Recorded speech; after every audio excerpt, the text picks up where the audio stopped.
You're listening to the Armchair GM Sports Network.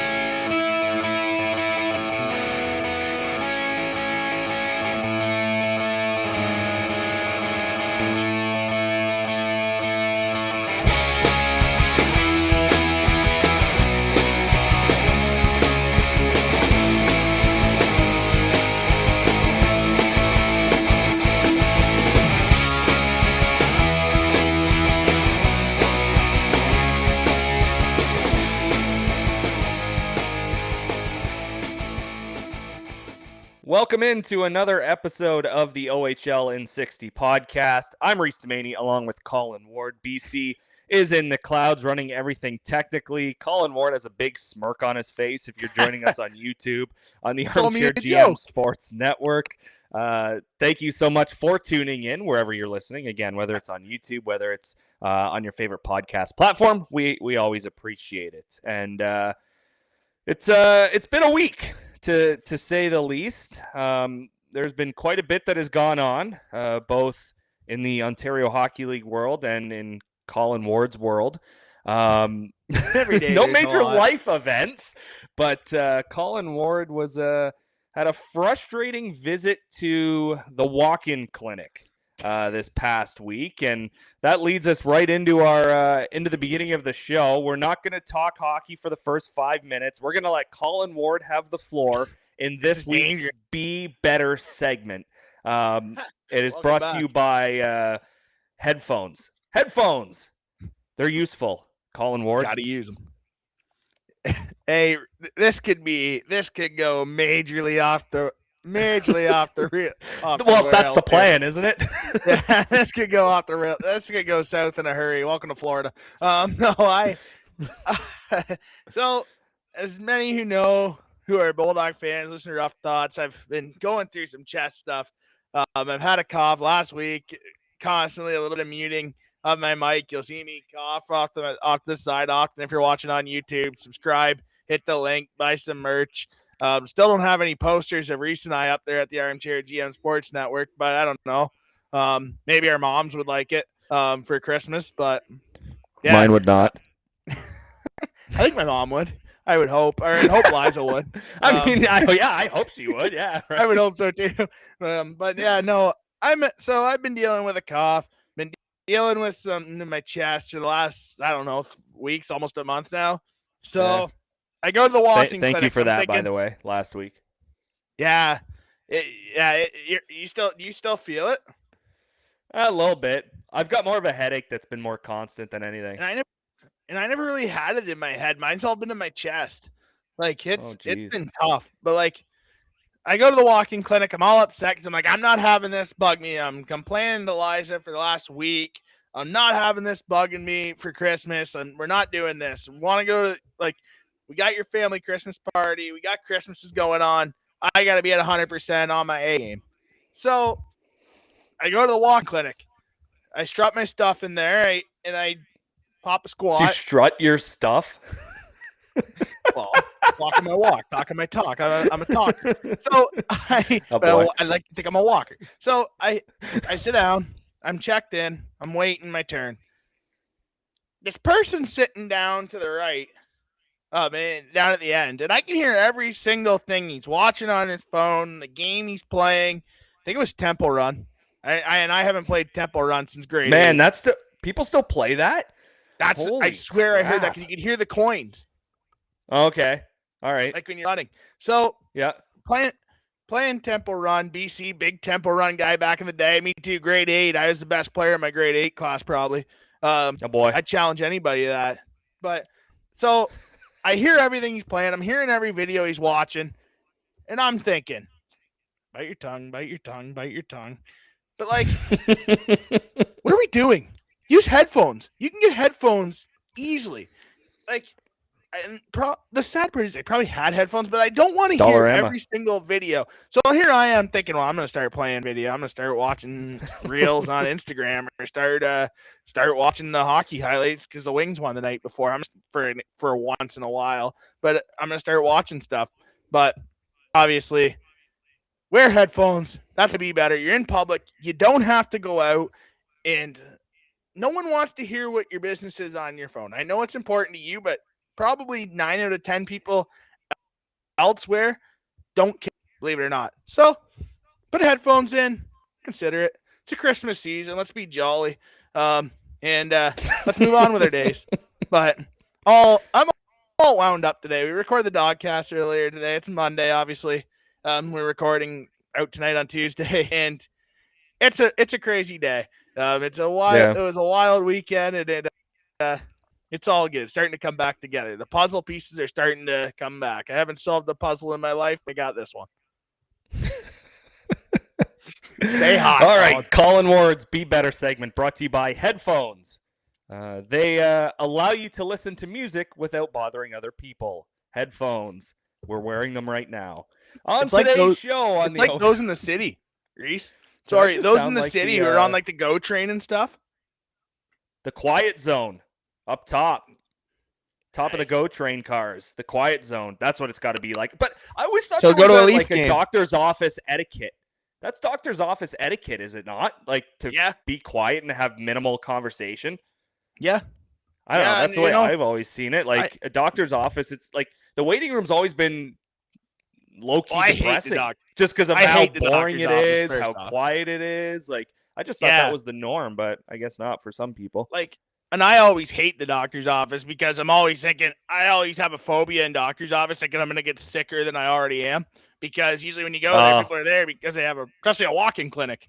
Like, true, yeah. So with everything going around, like I'm thinking, oh no, here we go. I'm going to get worse, aren't I? But it's been all right. It's been all right.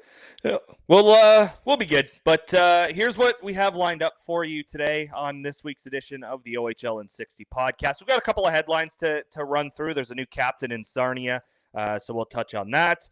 Colin Ward talked about the Eastern Conference and what each team needs to do ahead of the trade deadline. Of course, there is a trade freeze that goes into effect during the World Juniors and during the holiday break.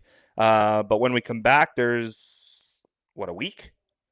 About a week, just about a week or so, that teams have to make trades before the deadline. So we'll touch on the Western Conference today, and we'll get to the Players of the Week, of course, our updated power rankings for the OHL in 60 podcast. And the last half of the show is all about the World Juniors, because I will announce that based off of our holiday schedules, this will be the last show before Christmas. We will be taking the next week off, but we'll be back between Christmas and New Year's, and hopefully be previewing one heck of a New Year's Eve game for Team Canada. So we'll see how things shake out in the first couple of days of the World Juniors, and then we'll have one for you in between Christmas and New Year's. So just kind of to give everybody a heads up. We usually take that week off anyways, but nice to announce it. Let everyone know out there that we will be not releasing a show next week. So let's get right to it, Colin. The Sarnia Sting involved with a couple of things. Obviously, this is a little bit further back, but they make that trade with Sault Ste. Marie. Lucas Fisher goes off for Solomon, as well as 5 picks. But they also announcing that Mr. Diorio is the new captain of the Sarnia Sting, and they've been rolling a little bit again of late. They've looked a lot better than they had in the recent week/month, and Diorio has now got the C on the black and yellow. Yeah, no, and it's great. You know, they made the commitment. They take him high in the draft like they did. They made the commitment to Alex. You got to make sure he's your guy, right? So you give the respect to the guys when you draft them, right? You commit to them, and I think it's the right decision. And what a month for him, too, though. Diorio's been everywhere. You know, he's had the Prospects Challenge. High-skilled player. It was always cool at the Prospects Challenge, too, to hear the stories of him and Malhotra from their U16 days as well. But high-skilled athlete for them. Plays all aspects. He's their captain. When you think of the Sarnia Sting, you think about Diorio, Edwards. Those are the guys you think about. Mm-hmm. And I think that Diorio, any given night, he's a focal point for every other team. And as a 17-year-old, nice to make that commitment early to him, and hopefully he sticks around and he's a new face of this thing. Yeah, new era. They've got a new bench boss, new captain. Kind of all fits at the same time, right? So, congratulations to Alessandro Diorio on being named captain of the Sarnia Sting. OHL alumni update. Former captain of the London Knights, Justin Taylor, has broken the East Coast's all-time games record, 885 this past Saturday. That's pretty cool. The ECHL, you hear a lot of chatter. Oh, it's really not that good. It's just guys that, they're good for pro hockey, but they're not good for the NHL or AHL. And, what salaries are, what travel's like, what the East Coast, for the love of the game, what it is. Like, yeah, that's a guy that's just playing because he loves hockey, right? And the East Coast is still a high level. He's playing against really good hockey players. This is a hell of an accomplishment. Not a lot of people stick around the ECHL this long. Yeah, no, absolutely. He was one of my guys in London and captain the 09-10 team in London. It's like Justin Taylor, growing up a Knights fan, was always a big fan of Justin Taylor and his game. Congrats on the record. One of the most responsible players you could have up front for you. Down the middle, obviously, is the center. Former 6th-round pick of the Washington Capitals. I guess was a 6th-round pick in the draft. But that team, I remember him, Daniel Ehrlich. I don't know if you guys remember him, but small forward, but could skate like the wind. I remember watching him play, and he always played with Nazem Kadri. And I remember watching that team. I remember watching Ehrlich skate up the wing. You had Taylor as a responsible center. Those Knights teams in 2010. Those were the after their big years and before their big years to come. Then the kind of the bridge between 12 and 04, 05 when they were loaded. But definitely it was cool. I remember Scott Harrington was a young player on that team. Zach Ronaldo was on that team. That was pretty cool. That's neat that's nice to see Taylor break the record like that. Because when you're playing the East Coast, you're playing 885 games in the East Coast. You're playing for the love of the game, like you mentioned, and you're playing like those are a lot of bus rides. That's legit the jungle. Like you're like to play that long is incredible. That's minor league baseball and hockey. The ECHL. Like the AHL, you still get your plane ride every now and then. You take bus trips, but it's a little bit more bougie than, let's say, minor league baseball, whereas the East Coast, I'd say, is more comparable. Big time. You look at all those years, too, with Kalamazoo and the East Coast. To play that long in the same spot, too, is tough. Like, to play, 4 games with one team is tough in the East Coast. Like, that's hard to do. When it doesn't even happen in the NHL rarely anymore. Yeah, and it's such a recycled league, right? Like, every year there's OAs coming up. Like, I always give the example about the Toronto Marlies with the East Coast. The Marlies have always signed every single great OA in the Ontario Hockey League. They do that because it's MLS money. There's no salary cap down there. So you're signing guys to the max entry level deal, and it's all good. And all of a sudden, guys are playing the East Coast. This year, not so much because of the NCAA eligibility. I'm only playing the AHL, but not playing the AHL. I'm going to college. That's and maybe that gives you a chance for Taylor. That's incredible. Like he's going to play 900 games in the ECHL. Like it'd be okay, I don't want to give an opinion on this, but it would be unbelievable if he got 1,000 games in the East Coast. But I'm hoping this gets you at least a couple games in the AHL, right? Like it'd be cool to see a little bit of a call up and get that opportunity, but. Unreal to see 885 games East Coast games record is unbelievable out of him. Yeah, that's really cool. So congratulations to him and his family. You can see the picture if you're watching us on YouTube. The whole family's there for the photo, got the framed jersey and everything. And yeah, that's really cool. So congratulations to him. Last game in the AHL for Justin Taylor. 2019-2020 alone to the AHL Utica Comets. Played 7 games. Is that it in the AHL? He's played a few. He's played a few games. Okay. He played 15 games in 10-11 for Bridgeport in the AHL. He played 17-18. He played 2 games in the AHL with Utica, and then 19-20. That's it. What a career, eh? Like, to play that long that's impressive. Like, yeah, to play that long in the East Coast like that, like the game can be hard on you for sure, but some days are good days for sure, and breaking a record. Yep. Yeah, absolutely. All right, Colin, let's get to not necessarily predictions, but the Western Conference. And, you went over the East last week, and we're getting to that point where we're about 3-ish weeks away from the OHL trade deadline. You went over what the Eastern Conference teams need to do. Let's hit the West. And, which order do you prefer, Colin? Would you like to go from the 10 bottom to 1, 1 to 10? Okay, I went that's from what the I was bottom thinking too. Yeah. And then, Perfect. Then you get the opportunity to really go over as you gradually, the answers until it gets to that middle 6. Yeah, I agree. So that means we start off with the Sarnia Sting, currently sitting in 10th place in the Western Conference, 31 games played. They are 10-17-3-1. They have 24 points and a .387 win percentage. They've scored 92 goals. They've allowed 130. They're on a current 3-game win streak, and they've won 4 of their last 10. 23.3% on the power play and 75.8% on the penalty kill. Colin Ward, 3-ish weeks to go. What do the Sarnia Sting need to do ahead of the trade deadline? Next season. Next season's where you're looking, right? Like, you're looking to get better for this year for sure, but how do you get better for this year? You think about next year. You're pushing for next season. You're trying to see, how can I build my lineup? What's my lineup going to look like next season? Put the pieces together to really get a head start on next season and see where you go in that West after. What's wins are going to be next year? What's Flint going to be next year? What's that division going to be like, right? Sault Ste. Marie. What are they going to be like next year? So it kind of opens up a little bit next year. Them Saginaw right now, 9 and 10th in the West. If I'm Sarnia, I'm looking for next season, and I'm trying to get a head start on these other teams, especially 3 out of the 5, who I think at next year at this time I could be in their position. So I'm thinking I'm buying for next season, selling for the now, buying for the future.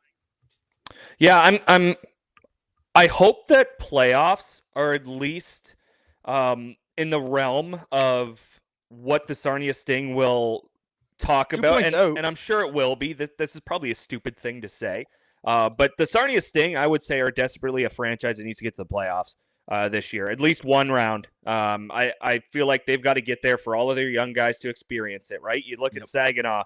They've had a pretty long run in the playoffs that included a Memorial Cup. The Erie Otters hasn't been consistent postseason berths, but they've been there since Sarnia has. When you look at those bottom 3 teams, I think Sarnia, the big thing for them is, 100%. You got to look at next year and see what you can have heading into next year, because you don't know what everyone else is going to be, obviously. But I think you got to get in the playoffs for your young group and your young core. You got to figure out a way to get in the playoffs too. I think there's a couple priorities that you have to focus on. One being next year, as well as, hey, let's make the playoffs this year. Let's not be the team that misses. This would be a 3rd straight year for the Sarnia Sting. So and that's a step. I think that's big for them. Ask your season ticket holders, do you want to miss the playoffs that many years in a row?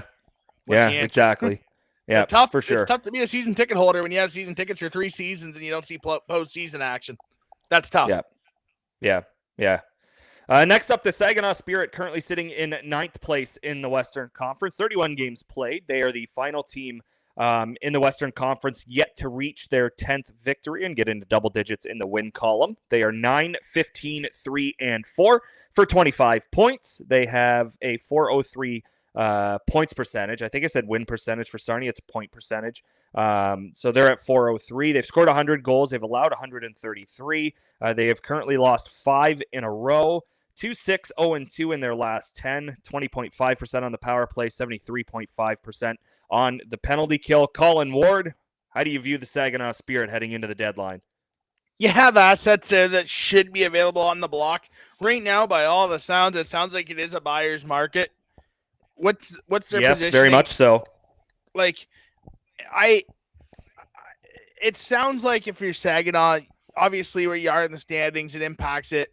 You look at the standings where they are. You look at the teams in front of them. That's a lot of teams to pass to get a little cushion to be comfortable. I think this is where they're going to be, and I think that with the Saginaw Spirit, with that, you kind of got to sell. You have to build. You watch your Mem Cup highlights. Watch your Zane Perek highlights. Watch your Michael Misa highlights. If Michael Misa somehow comes back after the World Juniors, I think you're still selling because you got to get those picks and really get you over the top, especially after the Kingston deal last year. It was Saginaw getting Hay to Kingston, and those guys, all the picks they got in those deals, right? So you get that deal again for Misa and so on and so forth as a rental. You got to do that. So if I'm the Saginaw Spirit, I'm selling. It was a great run. They did a great job. We've said this multiple times. It's Flint's turn now in the division. In Michigan, it's Flint's turn. And it's all good for Saginaw. They had a great run, but it's time to turn the book, move on here, get what we can get, continue to develop. They do have young pieces there, Saginaw. They do have young pieces where I could see this. I could see next year Saginaw's right in the mix with Sarnia, two teams that could flip it in that division, especially with what's Windsor, what's Flint, what's Sault Ste. Marie next year. That's why I could especially see the Saginaw Spirit as well flip the script on to next season. Getting in the playoffs is nice when they have these young guys there, but also for Saginaw, it's building the young core, the Misas, the Parex that they had up with those veteran guys with the Blooms. They got to build it again. You got to rebuild and continue to put that Saginaw culture, that structure that they have in place there to build, and then they will rebuild it and become a great team again. Yep. Yeah, I absolutely agree. You were at the high when you won your Memorial Cup. Yep. Okay, you're in the down phase, so it's start to you begin that rebuilding process if you're the Saginaw Spirit. Next up, the 8th place Erie Otters. 32 games played. They've got a record of 12-18-1-1, good for 26 points and a .406 points percentage. They've scored 87 goals. They've allowed 119. They won their last game as well. Above 500 in their last 10 at 5-4-0-1, 18.8% on the power play, penalty kill at 76.9. Erie, after I'd say a pretty rough start, and I think I'm fairly safe in saying that it probably was more than rough. But they've sort of rebounded of late, and they're currently sitting in a playoff spot. I think they're part of the group of 3 with Saginaw and Sarnia, where there's a 7-point gap difference between 8th place and 7th place right now, and that's the Guelph Storm who are in front of the Erie Otters. Can they do it? Sure. It's December. Let's be realistic. They've still got time. I think it's going to be a 3-team race for that 8th and final playoff spot. I think Guelph has pieces where they're a little bit better, and I could see them finishing no lower than 7th. But again, next year. You're right. But I think Guelph also, you have to get in the playoff. We'll get to them in just a second, though. But the Erie Otters, Colin, what do you see for them for the next 3 weeks? Well, how good was that Michael Deck trade? I mean, pretty the good. Points he's putting up for them, working out. Him, Edwards, and Frasca look unbelievable together on that top line right now for the Otters. I mean, they're playing great hockey, and that's all you need sometimes to get in the postseason, right? Out of those 3 teams that we just mentioned, I would rate the best top lines: Erie 1, Sarnia 2, Saginaw 3 top lines out of those teams. And I think with the Erie Otters, you have the top talent. You're putting it together. Erie, though, it feels like Erie ever since obviously the good old days, McDavid years, the DeBrincat, Strome years, like those years. Ever since those, it feels like Erie has 1 year out of 7 where it's okay. This is their window. They got to shorten that. They got to come up with a plan. And like I say, if you get a good offer on some of your veteran players, you're going to take it in the 8th spot. But for them, I mean, some nights they get a big save in net. Some nights they don't. Some nights they give up a couple odds against. Some days they do. Like, that's just the way it is right now. Like for the Otters, like right now they're playing good hockey, but next week they could go 0-2, 0-3. Like, we don't know what you're going to get from the Otters. Like, halfway through that game on Thursday night against Brantford, and Brantford had all the Canadian guys playing, the World Junior guys. They were right in the game. It wasn't for Brampton responding with 2-3 goals to their 1 goal every time. It would have been a game. Like, they scored the first goal of the game here. They were up. Like they show flashes, which is frustrating, which is always frustrating for Otters fan listening. Like, this is always frustrating as a team. Like, hey, I'm a Red Wings fan. Reese, you're a Red Wings fan. Know this every single year. Get close to the trade deadline. It's like, okay, they're starting to play good. Let's buy. Let's do something. And then it's nothing. Or then we're selling. Like, it's the same thing every year. I think for the Otters, if you come up with a plan to get better for next season, make the playoffs this year, that's a success. That's a success for me. And especially after last year when they had that first round matchup where Pano Famous, it felt like won every single face-off against the Saginaw Spirit. And that was their success, right? You get to play a lot of nights in round 2. But all in all, for the Otters, build a team that can get you in the postseason now, but be ready to go for next season to be in the top, to give Guelph a game as they're the Mem Cup host, right? Like, to give London a game as they have a strong 08 core. Like, give those teams games next season and see where you're at. Yeah. Next up, the number 7 seed, the Guelph Storm, 32 games played. They have a record of 15, 14, 2, and 1 with 33 points, a point percentage of .516.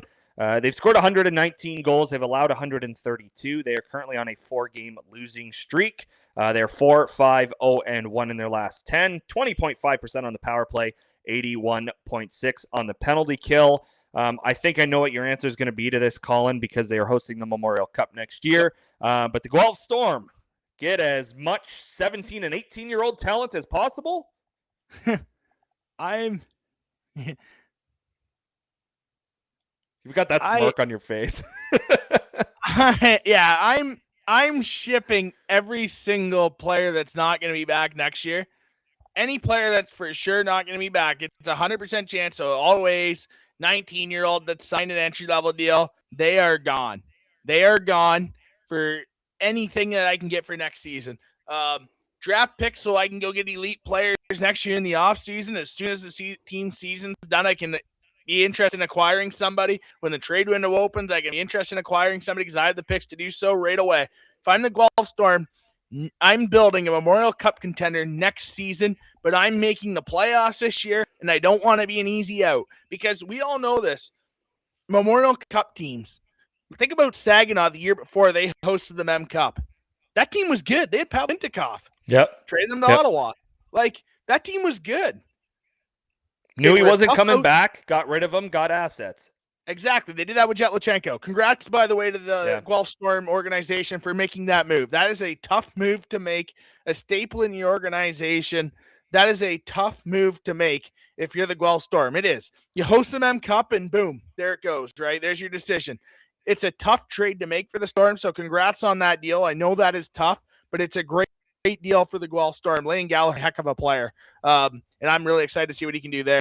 But if you're Guelph, you're getting the best assets you can get, players/picks that you can get to field a team that's a very tough out. I'm doing the Saginaw build. The Saginaw Spirit were a tough team to play against the year before in the Memorial Cup. If I'm the Guelph Storm, that's what I'm doing right now, and that's what I want to do for the year. You imagine the Guelph Storm right now playing the Kitchener Rangers? Hit the playoffs on it today, and I mean, the Kitchener Rangers could easily be in 4th place by the break. Who knows?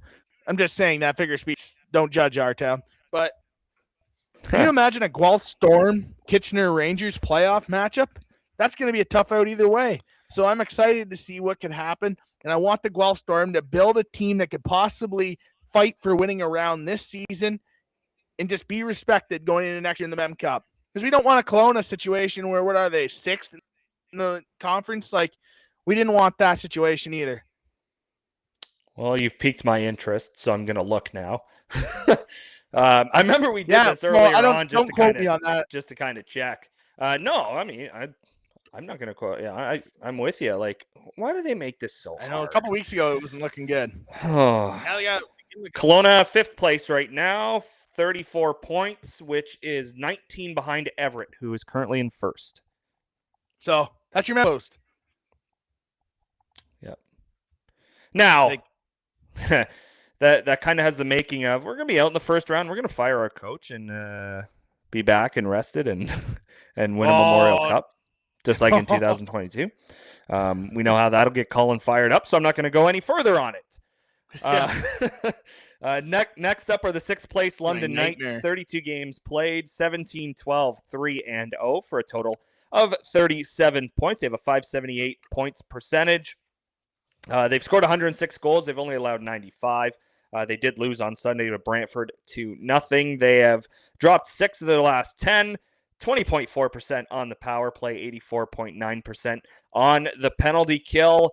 For the two-time defending OHL champions, for the defending Memorial Cup champion London Knights, Colin Ward, what do the next 3 weeks have in store for them? I think you call the London Knights. No, I'm just joking on that one. But I think for the Knights, you continue to build your 08 group. You continue to stack things up for next season. Build through that 08 core and goaltending tandem next year. Keep building up what you have in place. And similar to Guelph, they're going to be a tough out this year, no matter who they play, the London Knights. Unfortunately, I don't think this year's roster at the tail end, I don't think their last game has their captain, Sam O'Reilly, on their roster. I look at their roster right now, and I think Sam O'Reilly on it makes absolutely no sense, because I think you got to get any asset you can get for Sam O'Reilly and continue to build your 08 core that you have.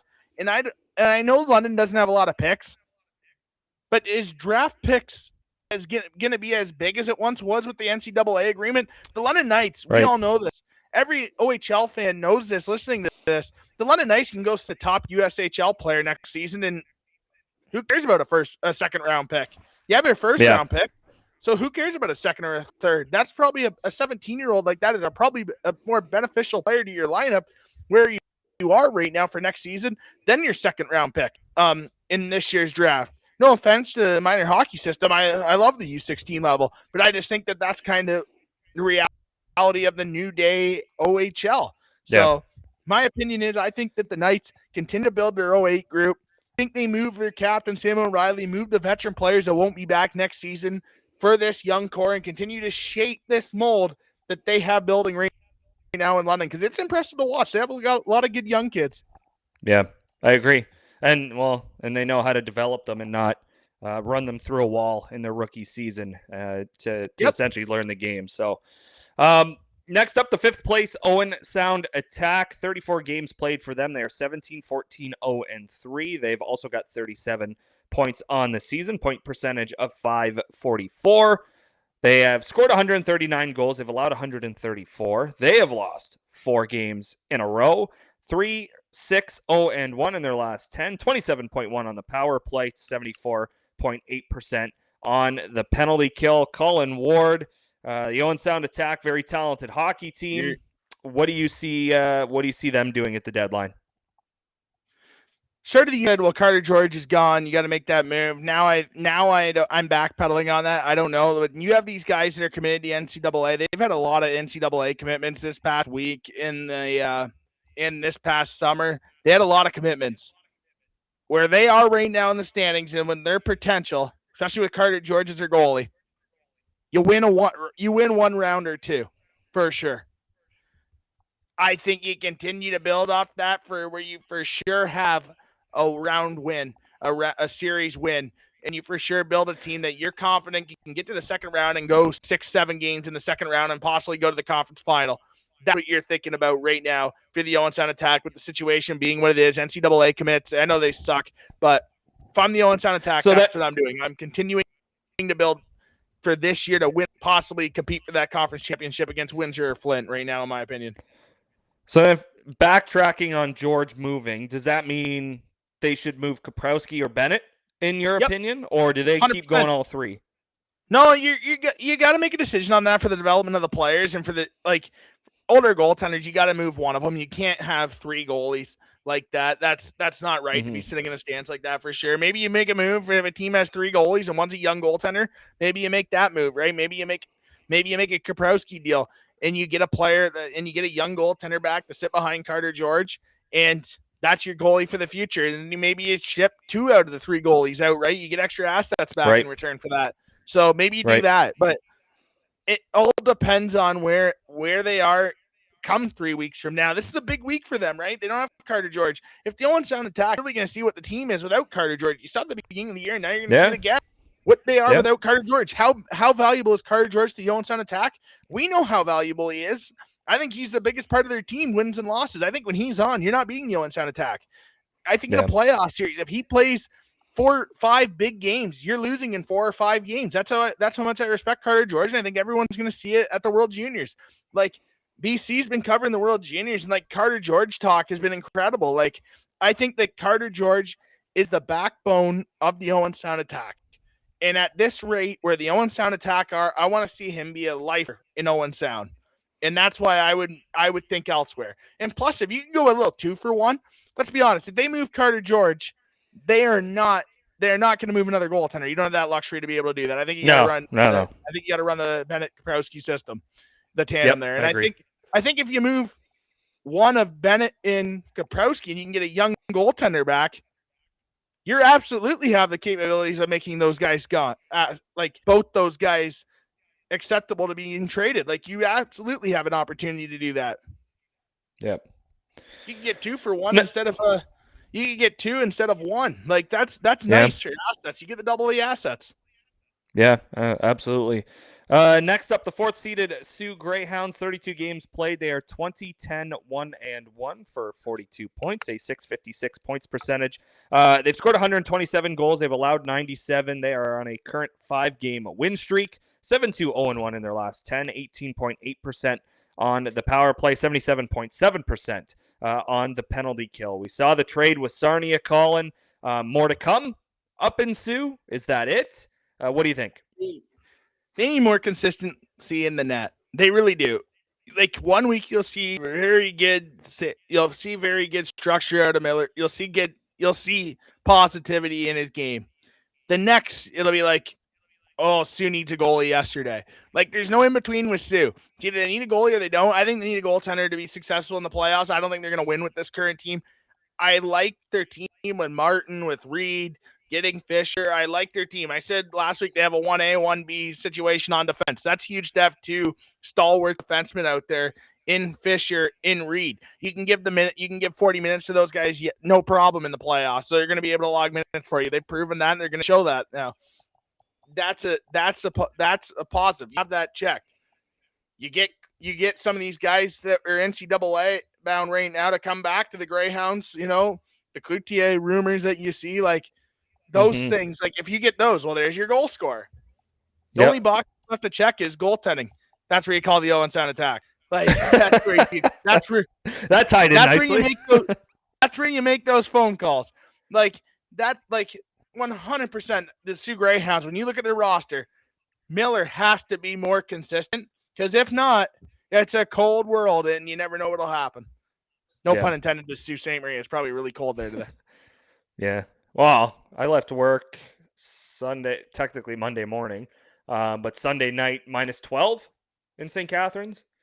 Really, -14 awesome. when I was driving home. This is awful. The 3rd-seeded Windsor Spitfires are next. They've played 33 games. They are 21-8-3-1 for a total of 46 points, .697 on the percentage. They've scored 124 goals. They've allowed 84. They've dropped their last 2, but in the last 10, they are 5-4-1, 27.1% on the power play, 86.4% on the penalty kill. Colin Ward, a team that a lot of people expect to win the Wayne Gretzky Trophy and be the Western Conference representative in the OHL Championship. Currently sitting 2 points back of Flint. They are 5 points ahead of Kitchener, but because Kitchener leads their division, Kitchener's in 2nd, Windsor's in 3rd. Windsor, I think, needs to do something really, really badly. And that's not to say they're a bad hockey team by any means. They're 2 points out of first place, but it seems like it's time for the Spitfires to make a move, Colin. Yeah, they got ankle socks on in the ball field, but they need high socks Sunday right now behind the Flint Firebirds. The Windsor Spitfires, in my opinion, need all the firepower they can get. They got to go all in. This is it. When you look at their roster, this is their year. This is their year to go for it. They have to make that. They have to make that move, though. Unfortunately, they missed out on the Danford moves. They missed out on the Lachenko deal. So now they're getting those secondary guys. There's going to be very good elite players available, but they're not like, okay, if Sam O'Reilly becomes available in the Windsor Spitfires, I'm all over that, because he'd be the best guy available, in my opinion, if the London Knights choose to sell. I'd be all over that from the Windsor Spitfires. You need that type of talent, or I'd be awfully worried about the Flint Like, what's Kitchener going to do? What's Sioux going to do? Like, like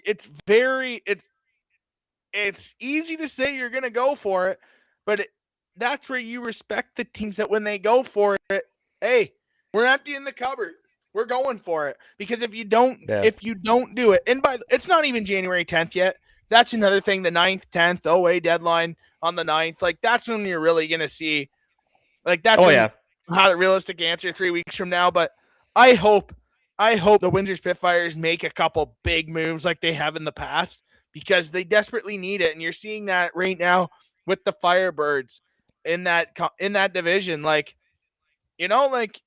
I guess it's not going to be given to you this year. And hey, why should it be? So makes the league better. So agree. It's going to be, I think the Windsor Spitfires got to go big name hunting and get the best player available. It's unfortunate they missed out on Lachenko. They missed out on Ben Danford. You lose the best defenseman available and you lose the best forward available. So who's next? Yeah. Yep. Number 2, the Kitchener Rangers, currently leading the Midwest Division. 32 games played. They are 19-10-3 for a total of 41 points. .641 percentage.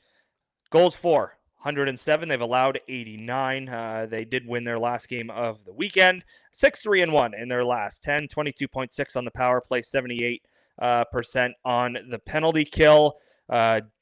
Josh Brown. Shout out to BC. Shout out Josh Brown. For those watching on YouTube, Josh, I hope you're watching on YouTube. That. Number 2 rating in the Western Conference, Josh Brown, but number 1 in the hearts. The Kitchener Rangers, they don't have a Memorial Cup next year at the Odd. Let's go. Let's go this year. I was going to say, how much do things actually change? But also, like, does that put more emphasis on this year if they do change drastically? Yeah, no, why not go this year? Because the way London's building up their young core, this seems like this is Kitchener's opportunity when London is not London. Yep. If that makes any sense. No, absolutely. Absolutely. Like, I truly believe the Kitchener Rangers go all in this year. It was either this year or next year. Congratulations, Kitchener. You get to go for it this year, and you don't have to wait a year. I know it sucks not getting the Memorial Cup. You don't get all that extra stuff, but you go for it this year. The decision was made. Let's go. You have that new facility. You have that new spectacular media room. But by the way, BC, you got to experience it. Great spot. I call dibs on that Bulldog mural up above the food area. Forget the food there. I just want that mural. And I cannot wait to have that. Thanks. Colin Ward doesn't go to media rooms for food. He goes to see what he can take once buildings are closed and they're selling stuff. That's why Colin Ward goes to media rooms. If that thing ever comes available, I want that. That'd be unbelievable. And BC puts in the chat below, Sioux Greyhounds one was missing. The logo. I'm telling you, they're unbelievable. I would love that on my bar stool. I would love that on my bar. It matches my barbecue. It'd be unbelievable. It'd be unreal. But no, the Rangers, the CHL made your decision for you. I think you go for it this year. Josh, if you're listening to this, let us know. What are the Rangers going to do? Like, what would you do? Like, what's going to happen? What's the consensus? Like, what's the talks been like in the building? The biggest thing for me is the window still open for Hemming? Like, I know it sounds like it's closed, but is it? Did they make it work? Is it one of those trade deadline things? Yeah, like, is there something you can figure out? Like, I'm sure Mike McKenzie he's not dumb. He's probably still doing some due diligence on that. I haven't heard anything that it's for sure. No, he's not coming. He's never going to be a Kitchener Ranger. I haven't heard any of that, but I'm curious if there is still a window of opportunity for that. Hey, you know what I'm doing? If that window isn't there, and there's an opportunity to move them, I'm moving them. But I'm going after and like I say, this is just my opinion. I know nothing about this. Like I said, Josh, I just asked you for your opinion. What's going to happen? Because the Rangers are so intriguing to me. It's that one team I don't really know what they'll do. Because it felt like all year it was going to be next year. But then all of a sudden it feels like this year you got to do it now. Right. So if I'm general manager and he's not coming, that ship has sailed. I am trying to package him in a deal to acquire the captain of our rival from the London Knights. Kadri did it. Steve Yeah. Mason did it. Yep. It's happened before. It's not unheard of. Yeah, that would be a perfect player for the Kitchener Rangers. That would fit everything. But everyone would like a strong center who's going to be one of the biggest face-off men for this Team Canada World Junior. Everyone would like a strong center. I think that would be pretty intriguing. That would be the best. That would be, if that happened, that would be the talk that we talk about, that trade that we talk about for 10 minutes plus. If that happened, it would, you imagine Twitter? Oh man. Like it would blow up if that happened. Probably. Like that would be unbelievable. For the league, that'd be unbelievable. For the OHL, if that deal were to happen, that'd be really cool. For clicks or attention, that'd be cool for media. But I don't know. Like I feel like if I was a general manager, I'd be all over that because you don't want that lingering on to next season. I know once you're drafted too, NHL teams make the decision. So, but I just want a decision to be made. So I just think either do it or let's move the rights and get better. Let's focus on what we can do. So that's what I would do if I was the Rangers. Yeah. And lastly, the number 1 seeded Flint Firebirds, not only in the West Division, but the Western Conference as we speak. 33 games played, 22, 7, 2, and 2 for 48 points and a 727 points percentage. They've scored 125 goals. They have allowed 94. They are 3-0-1-1 in their last 5, 6-1-1-2 in their last 10. Power play 20.7%, penalty kill 84.3. Here's my poker chips. You can have them for the best players. Is that the Flint Firebirds plan? They have picks. I mean, they have picks. If I'm the Flint Firebirds, the way they game, they play that 1-5, that 1-4, where, hey, if you're gonna gain the blue line on us, you're gonna have to stick handle through all of us, right? Like one for all. Like let's do it. I'm acquiring big defense. I want to get big on the back end. I want to be big, mean on the back end. Because if you play a system like that, those guys that are big defense that clog up even more space in a playoff series shrink all of a sudden from possibly thinking, hey, it's a 6-7 series to going 4-5, right? Like in the Flint Firebirds, I tell you, Vakari's beneficial in that system. Goaltender of the week again. Like, I really enjoy watching Flint Firebirds hockey. Like, I really do. Their fans come after me all the time. And I know, not to get too Bulldog-centric, I know we had a rough time in our Facebook group after when Flint came to town this year. But I think the Flint Firebirds, if I'm the Firebirds, I'm getting big defense, and I'm winning games in my own end. And Aspinall's going to have to score. These guys are going to have to score for me. But I'm gonna be very good defensively. I'm gonna be one of the best teams defensively, and I'm thinking about matching up against the Windsor Spitfires, against the Spellacies, against the Green Trees, Belchez. Like I'm matching up against those guys, and I'm taking my big mean defenseman, and we're going at it. Windsor did that in 22, right? The Parrot trade, like they went and got big mean defense, and you look what they did in the playoffs, right? Those types of players wear you down in a 7-game series. They shrink series. And if I'm the Flint Firebirds, they have a big roster. Literally, they have so many guys that are big. I'm continuing that build on the back end, and I'm going to be the toughest team to play against in my own end. I'm going to recycle pucks, and it's going to be great. And that's how you're going to win the playoffs. I'm building my team to win 1-0, 2-1, 3-2 games. And that's how it's going to be, because when you come into the door, you're in for a battle. And that's what I'm doing if I'm the Firebirds. You come into the factory. Let's go. Be ready to manufacture. All right. That is the thoughts on the Western Conference and what those teams might or should do ahead of the trade deadline on the 9th and 10th. Before we hit the break and then chat World Juniors, we'll get to the players of the week and then quickly to our power rankings for this week. We'll start with the player of the week. And it'll be up in Sault Ste. Marie. Christopher Brown, 3 games for him. He had 2 goals and 5 assists for a total of 7 points and was also a +3 as the Sioux Greyhounds currently sitting in a home ice in the first round situation in the Western Conference. We're going to stay in that division for the goalie of the week. The Flint Firebirds' Mason Vakari, 2-0 record with a 1 goals against average, a save percentage of .967, stopping 59 shots in those 2 victories for the Firebirds.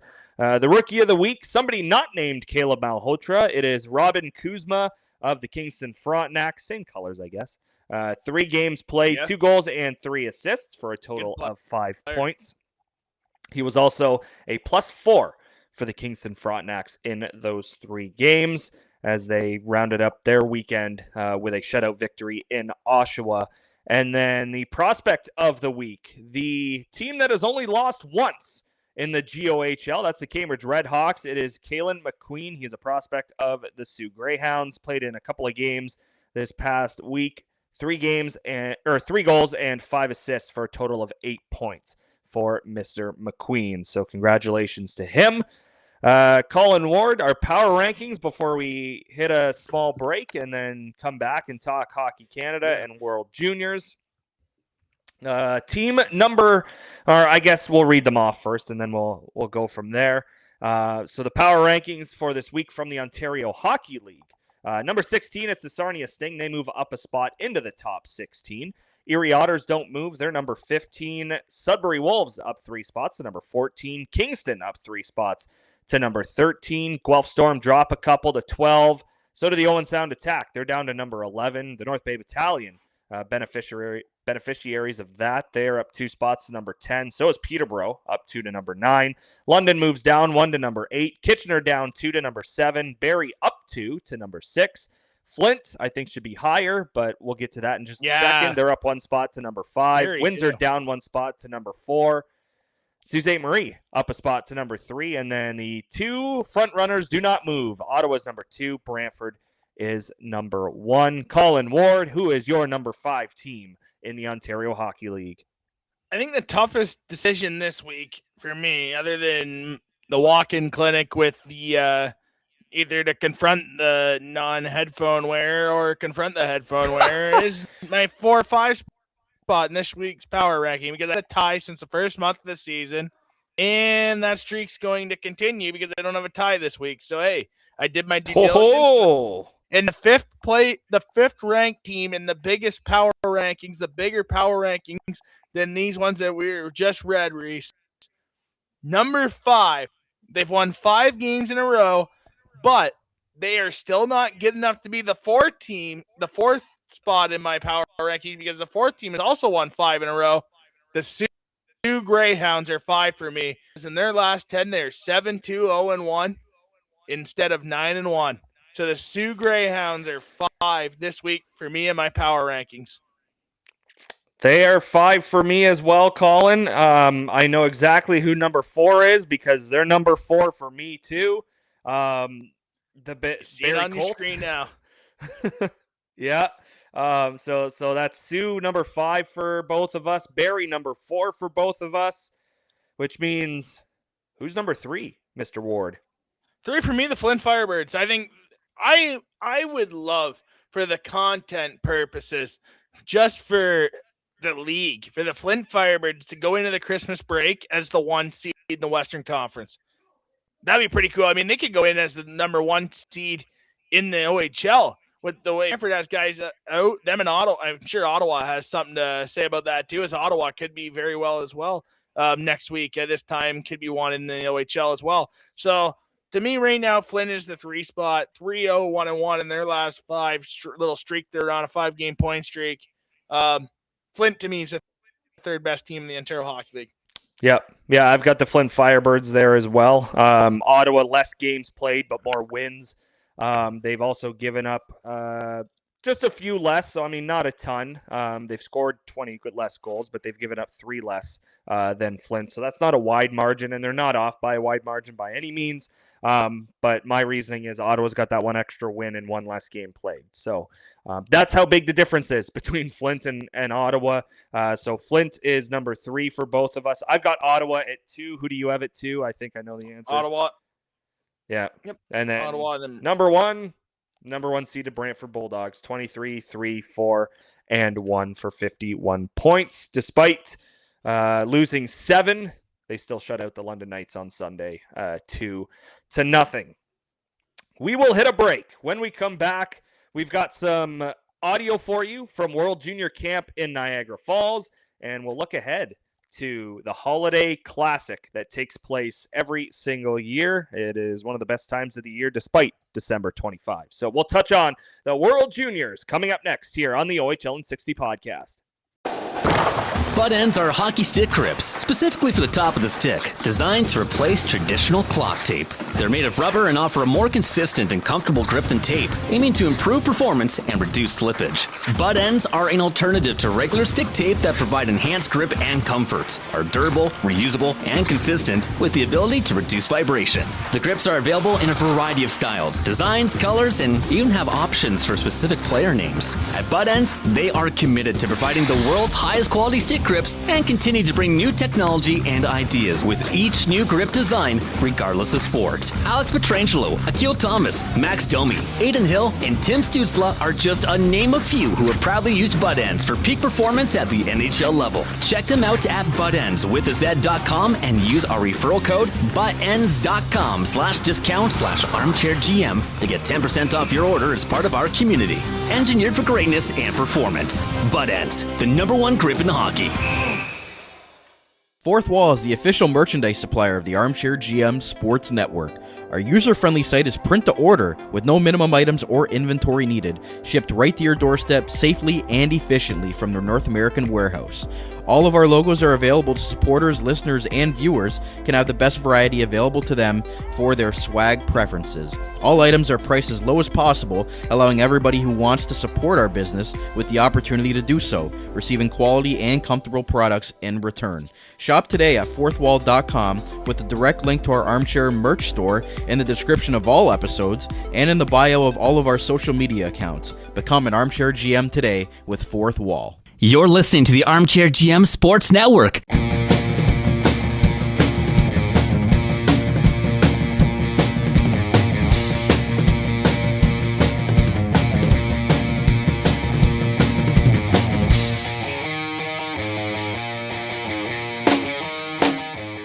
Welcome back to the OHL in 60 podcast with Colin Ward. I'm Reese Demaney. BC is kind of peeking through the clouds. His mic is on in case he needs to chime in case like sun rays Colin and on I a cloudy miss something day. In this next segment, or we say something stupid, which is possible.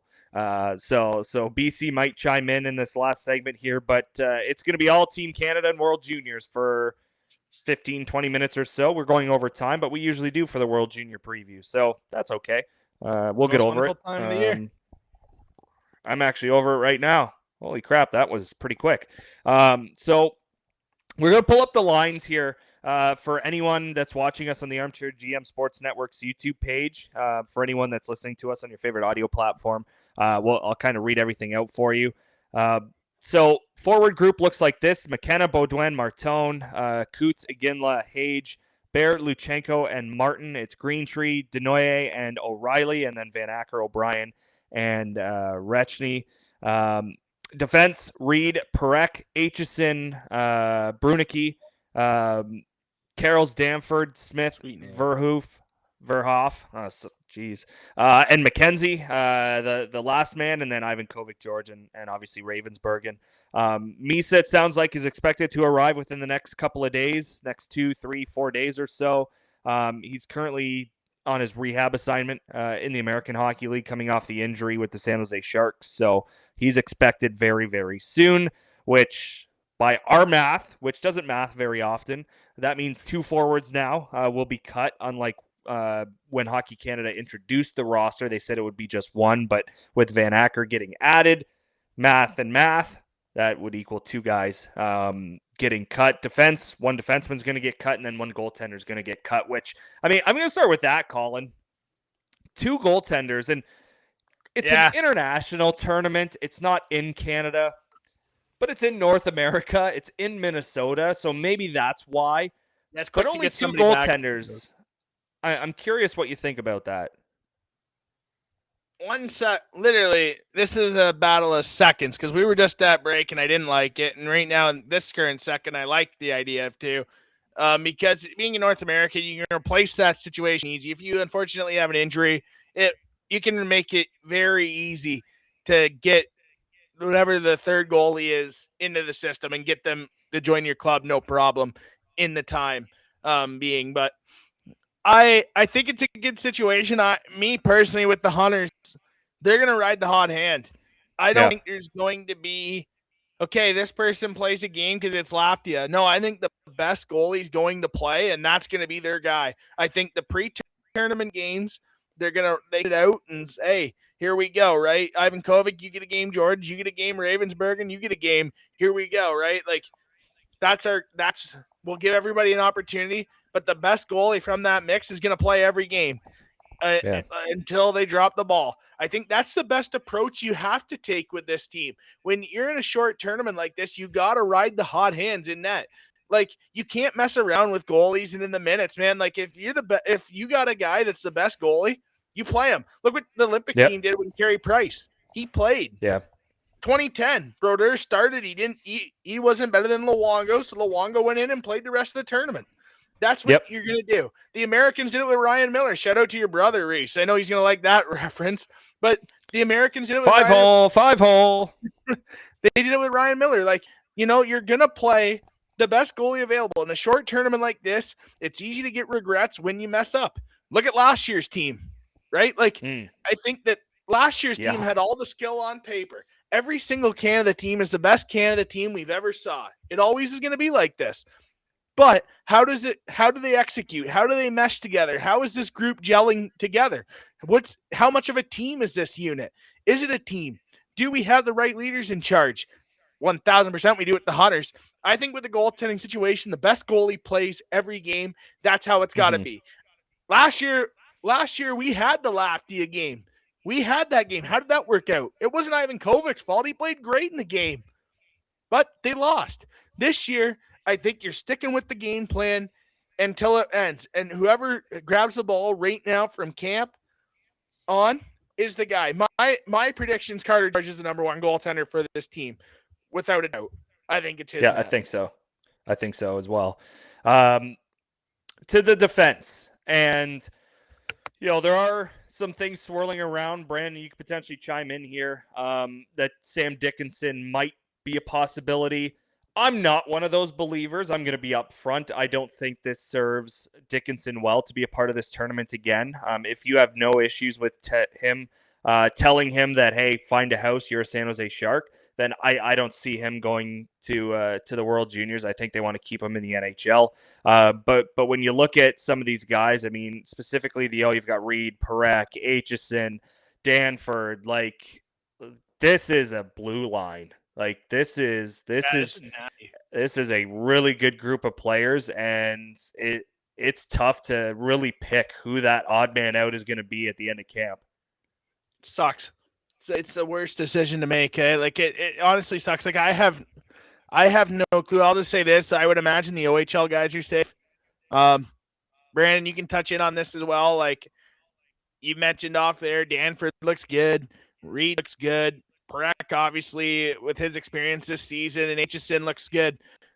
Like, I would hope the OHL guys are safe as an OHL show here, but we'll see what happens. But this is a tough blue line to play against. I like this team on paper, but like I said, I like last year's team on paper, and we saw what happened. So we'll see. But I really think that this D-core is a prototypical Dale, Mark, Hunter hockey team. Yeah. When London's good, their D-core's their D-core, right? Team Canada right now, look at their D-core. If there was any coach that could get Sam Dickinson back, it would be Dale Hunter. You're not wrong. Dickinson's last 5 games as far as ice time with San Jose, 14-31, 14-49, 17-12, 17-38, 17-22. He's playing bottom pair minutes right now, but I still don't see it. I was going to say, that's for a rookie, though. That's still quite a bit of time. 17, that's good. Yeah, so I'm with you. I don't see it.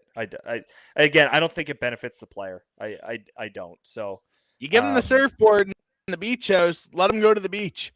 Keep him in the beach. San Jose have beaches. Oh yeah, San Jose. They do. All right. I don't know. California. I've never been to San Jose. California is unreal, but San Jose is closer to San Fran. Hopefully the Broncos are there for the Super Bowl. Be nice. Super Bowl 50 man. was there. I want Had the to get Bills. that. Feed me Buffalo. No Chiefs. Yeah, Done. I love that. No Chiefs. All right. I'll just say this. No. We're not getting sidetracked. I love the Chiefs are out. I love the Chiefs lose. Yankees lose. Chiefs lose. Oh my God. Love it. Love it. Great day on Sunday.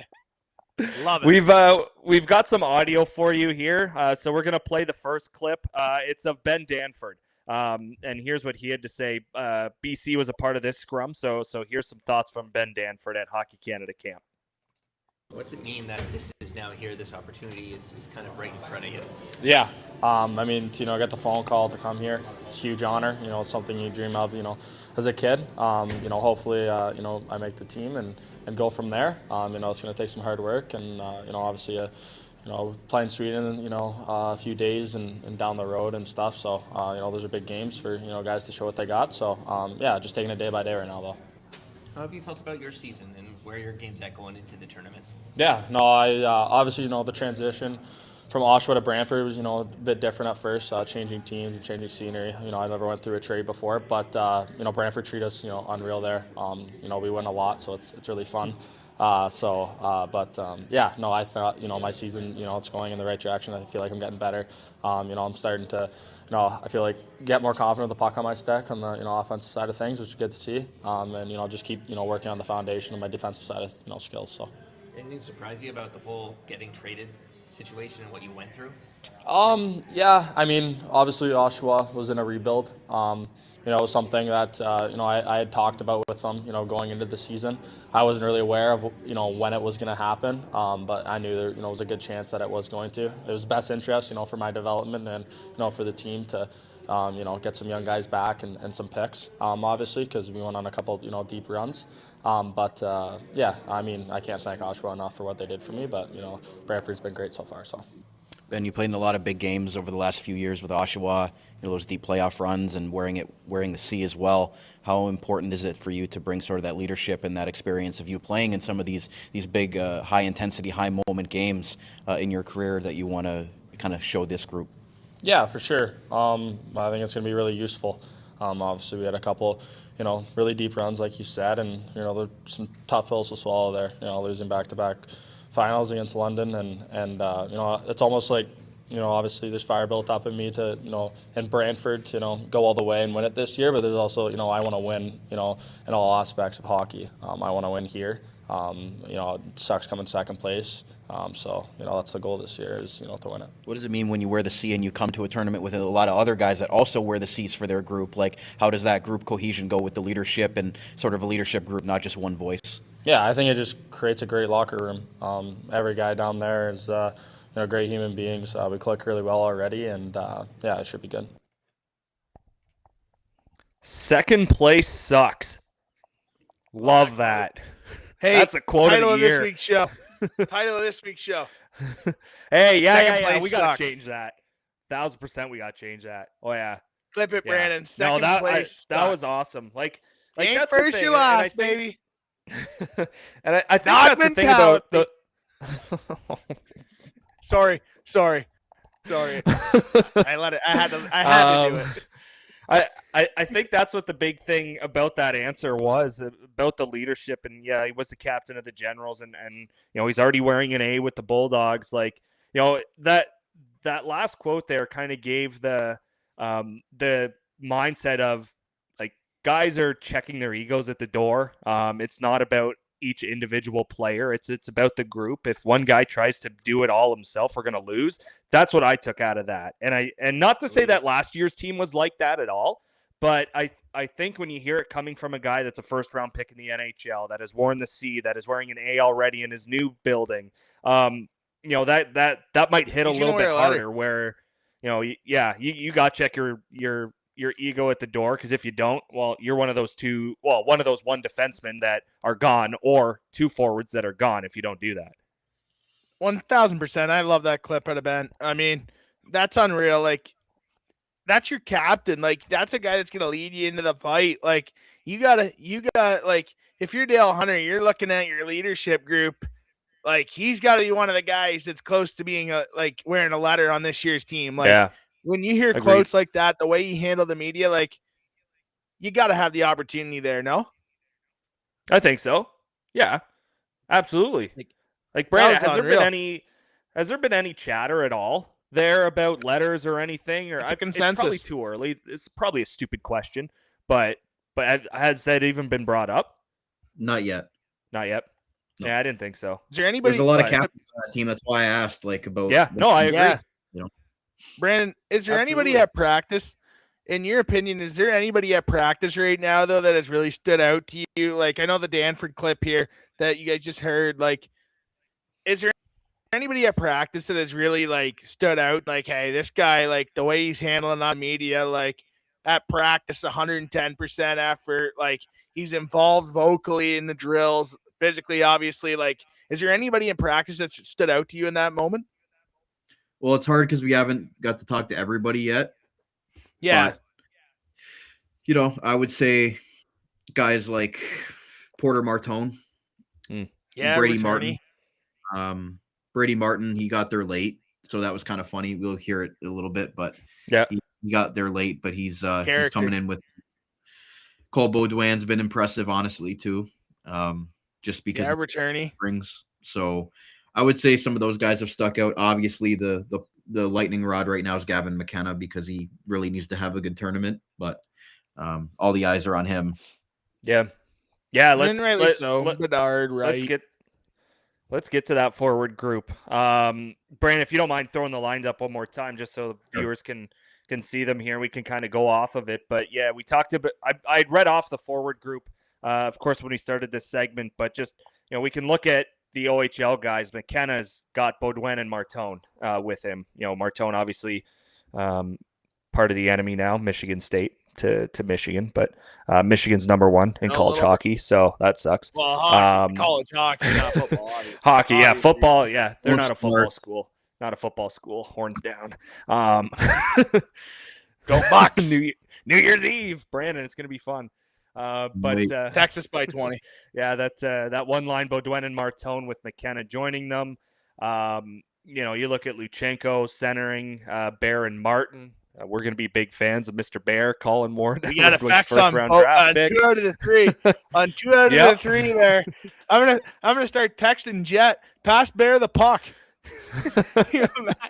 He's throwing it Of course, you've got Greentree and Riley on both sides of Denoye, and then O'Brien and Van Acker are paired up. And we're not in any position to talk about who we think is going to get cut, who we think should get cut. Obviously, Misa sounds like he's arriving in a couple of days or so. So, again, that bumps up from 1 cut to 2. But Luchenko's a returnee. I think he's one guy. We talked about him being a lock for this team coming in. With Martone, a returnee. Again, he's not in the OHL, but an OHL alum. He's probably going to be on the team. The way you talk, Brandon Baudouin's a lock for the team. Martin should be a lock for the team. Colin, what do you make of the forwards? Because again, it's another stacked forward group. Deep. It's just about how they mesh together and how they play. It's deep. It's very deep. And I'm for those on YouTube, obviously those listening on the podcast networks that you're listening on for your podcast shows. Reese read you the lines, and I think that when I look at this line, I'm thinking, honestly, potentially at the end of the tournament, we're talking about a person on the 4th line right now who's the most impactful player in the tournament.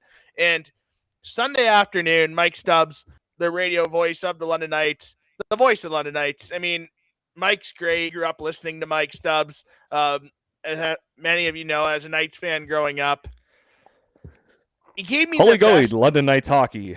Oh yeah, and Mike is one of the most professional people you can meet. Like, no one has a bad thing to say about Mike Stubbs. And every time I chat with Mike, usually it's twice a year when the Bulldogs play in London or in Brantford. And Sunday, obviously, London was in town in Brantford. And chatting with Mike about Dale Hunter stories in this year's team was it was the coolest chat I got to have this year with anybody in the OHL. I really appreciated that talk, Mike. Thanks for your time. I know he listens to the show regularly. gave his feedback on last week's show. Greatly appreciate it, Mike. I think that he gave me the best I've ever heard about Dale Hunter. And he talked about the last time Dale Hunter was in the staff, ran the bench for Team Canada. Obviously, they won against Russia in the gold medal game. It was the Akil Thomas game. It was his coming out party. It was honestly the biggest moment of his hockey career so far for Akil. And it gives me chills just talking about it right now. And that's why I'm taking my time, because I want to do it justice on the story. But the Russians have the Canadians on their heels. Russia's all over Canada. Dale Hunter scaling the bench. And Brandon, I hope you can ask Dale about this story, but Dale Hunter is scaling the bench, looking at all his forwards, looking at his bench, saying, what are we going to do here? Like, we got to do something here. Someone's something here. You know, like, they're getting momentum. It's 3-3 in the gold medal game against the Russians. We got to do something. And Dale Hunter is a genius. No crap, Colin. He's a genius. And this is the coolest story I've ever heard in the OHL. And that's why I have chills telling it. He's scaling his bench. He's going down the bench. He sees Akil Thomas leaning over the bench and goes, okay, Akil's going. Akil scored a bunch of big goals against us in the OHL. When he played for Niagara, he's had success in the OHL. He's had a lot of successful moments where he's risen up and had big moments for the Ice Dogs in the playoffs, so on, in big games. They need a big goal. He scores it. Kill, you're up. He goes down and scores the game-winning goal in the gold medal game. I have chills right now telling that. That is honestly the coolest story I have ever heard about the World Juniors. And Brandon, I hope you can ask Dale about that, because I know Ice Dogs fans listening to this are going to love it. And I hope you can ask Dale about that to elaborate on it, because really appreciate Mike telling that story, because that was pretty cool. Like, you know, you look down the lineup and how Dale Hunter knows any given moment is different. He's going to ride the hot hand. He's not going to have guys that don't play in certain spots on the power play in certain spots on this year's power play, like last year's debacle. Yeah. He's not going to have that. And he's going to ride the hot hand. He knows that if you're playing good, you're going to play. You're going to get rewarded. In a tournament like this, and we spoke on it about the goaltending, in a tournament like this, the best players are going to play the big roles. Every single player has played power play on their club team. Every single player plays penalty kill. Every single player plays the most minutes on their team, on this current team. So all the skill we talk about, guys, like, the best players are going to play any given night with the Hunters. And I think that's the best part about this year's team. And I really liked Mike telling that story, because we had a great conversation on that, on the World Juniors. And I think with the Hunters going to clean up on last year's mistakes is 100% with the reason. Gardner McDougall there.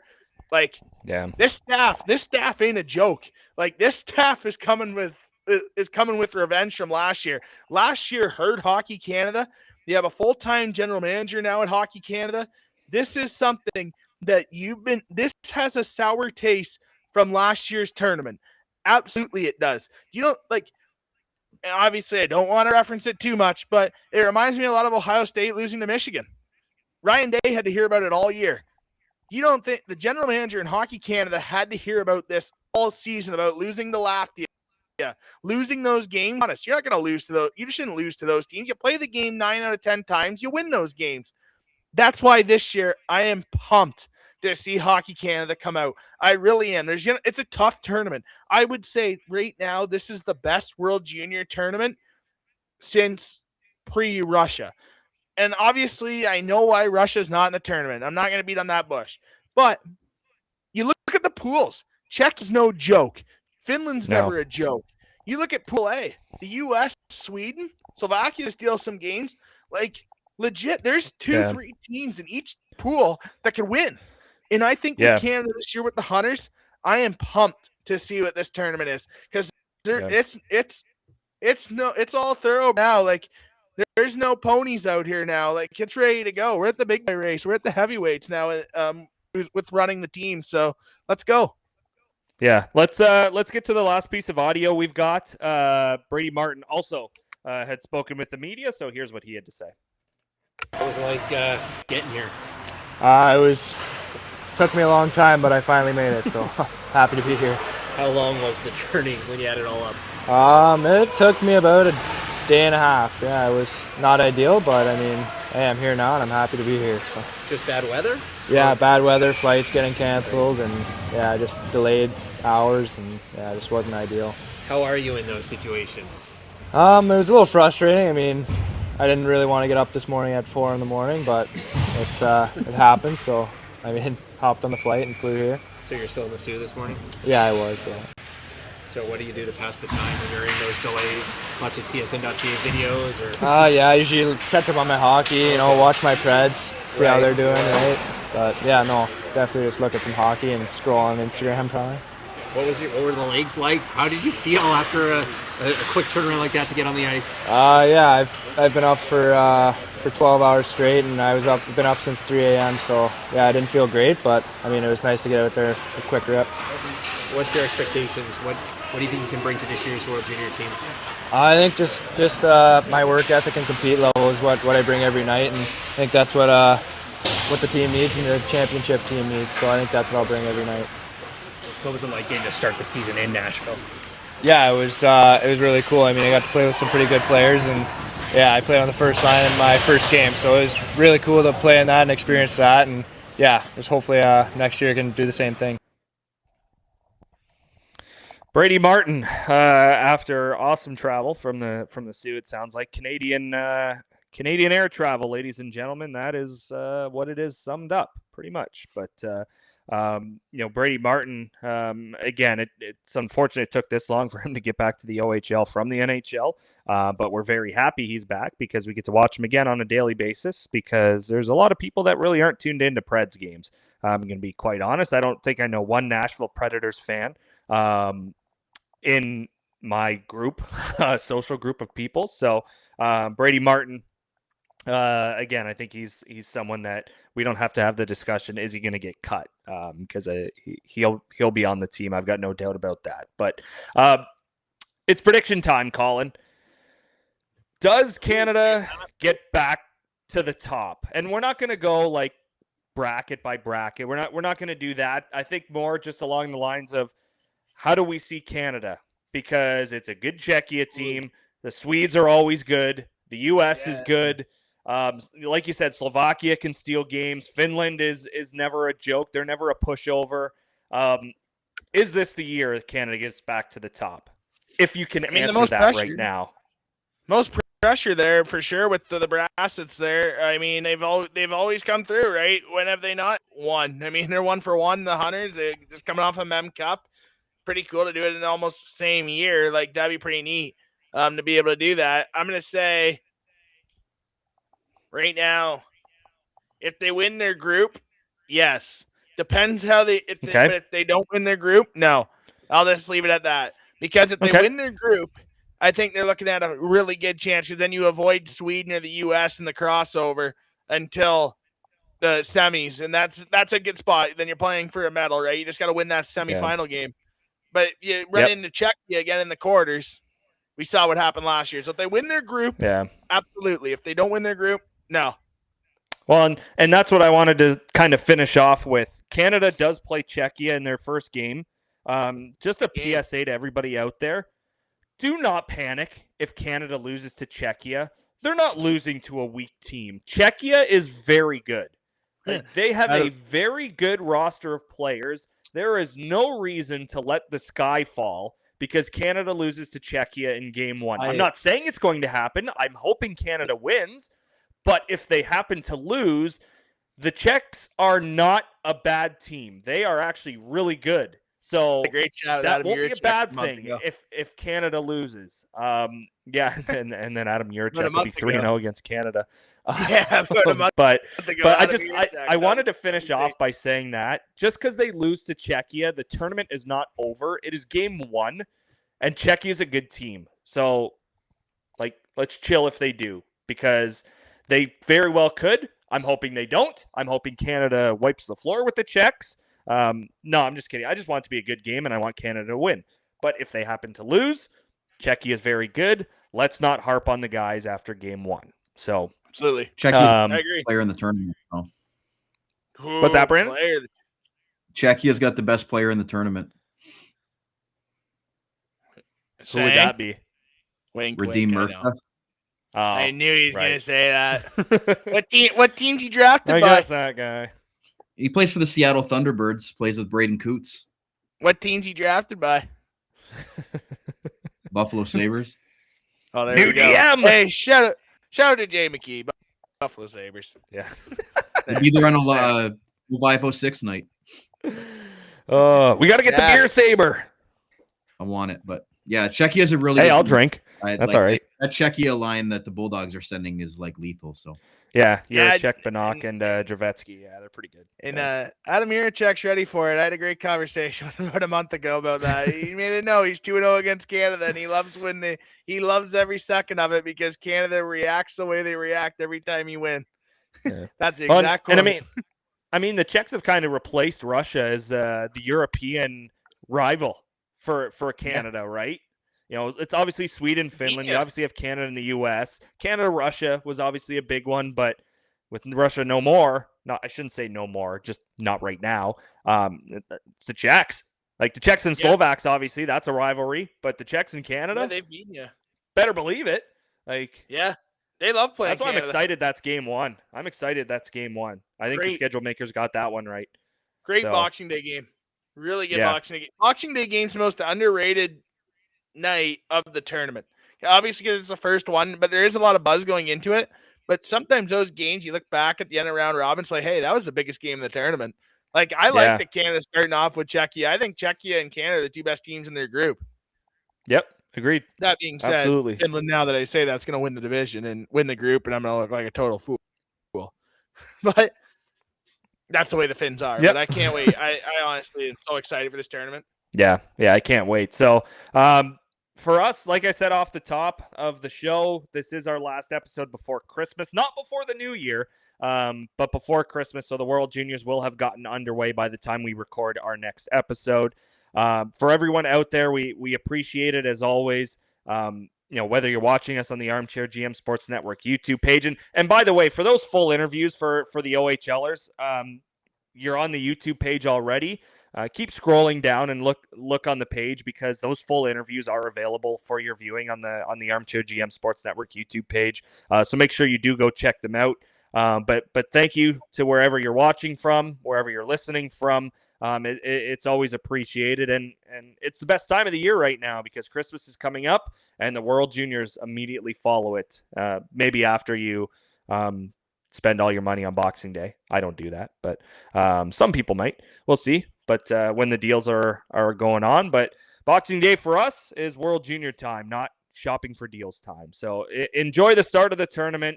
Everyone have a Merry Christmas, Happy Holidays. For Colin Ward, for Brandon Caputo, I'm Reese Dumaney. You've been listening to the OHL in 60 podcast, and we will chat again in a couple of weeks. You're listening to the Armchair GM Sports Network.